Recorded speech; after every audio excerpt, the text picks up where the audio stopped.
Pengakuan mengejutkan anak kandung Gu, lihat ayahnya habisi nyawa ibu dan adik tiri.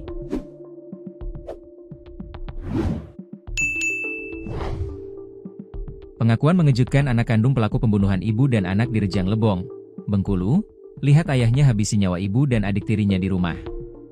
Kini, anak kandung pelaku tersebut mengalami trauma yang mendalam. Remaja berinisial ID, 13, itu melihat langsung bagaimana ayah kandungnya secara brutal menghabisi nyawa ibu tiri dan adik tirinya.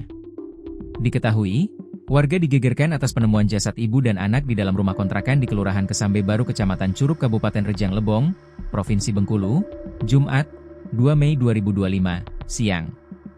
Setelah ditelusuri akhirnya terungkap jika pelaku pembunuhan adalah suami korban, Gu, 44.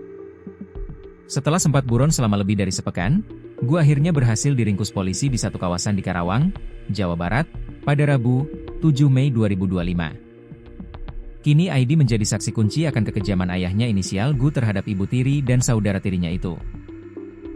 Ia melihat langsung aksi pembunuhan yang dilakukan sang ayah meskipun tidak secara penuh.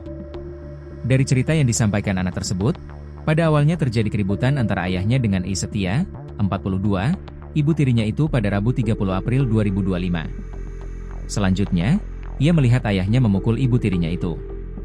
Namun saat itu, gadis remaja ini tidak mengetahui sang ayah memukul dengan menggunakan sajam jenis parang dan hanya melihat kayunya saja. Usai memukul ibu tirinya, ayahnya kemudian memasuki kamar saudari tirinya yakni Gaidah Marwa Wijaya, 14. Melihat itu, gadis kecil ini langsung ketakutan dan berlari keluar rumah. Ia berlari meminta pertolongan oleh warga sekitar. Sayangnya warga sekitar hanya menyangka peristiwa yang terjadi pada hari itu berupa pertengkaran rumah tangga biasa. Tak lama dari itu, ayahnya menghampirinya dan memberikan uang agar pergi dari tempat tersebut. Ayahnya itu tak memberikan penjelasan lain dan langsung kembali ke dalam rumah. Saat itu, remaja tersebut melihat tangan ayahnya sudah berlumuran darah. Semenjak kejadian itu, ia merasa ketakutan dan trauma yang sangat amat mendalam. Remaja ini pulang ke rumah ibu kandungnya. Selanjutnya mereka bertemu dengan UPTD PPA Polres Rejang Lebong pasca penemuan mayat Is dan Gaidah pada Jumat, 2 Mei 2025. Gadis remaja tersebut mendapatkan pendampingan berupa konseling dan psikolog untuk memperbaiki mental sang anak. Bahkan anak ini juga turut memberikan kesaksiannya ke Polres Rejang Lebong didampingi UPTD PPA Rejang Lebong. Saat ini gadis tersebut telah berada di tempat aman sementara waktu. Sejumlah pihak berupaya memberikan pendampingan terbaik agar mental sang anak bisa membaik. Kepala UPTD PPA Rejang Lebong, Titin Ferayensi membenarkan bahwa pihaknya telah turun memberikan pendampingan terhadap anak tersebut.